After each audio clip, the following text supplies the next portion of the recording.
Alam niyo yung bagong trend dito sa TikTok, yung ginagamit yung ChatGPT to create unintentional photos. Binibigyan ng directions yung ChatGPT, tapos si ChatGPT nagka-create ng image.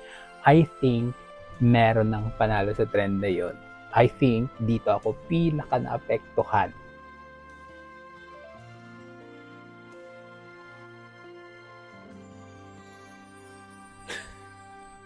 Ito yung literal na what could have been nila eh.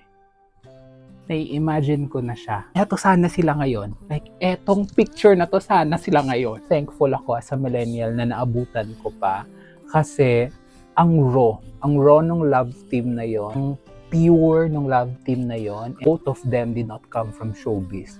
It was very organic, and kahit back then na hindi naman masyadong popular pa yung social media back in the early 2010s, yung time na pumupunta pa ako ng cafe, nagbabayad pa ng 10, 15 pesos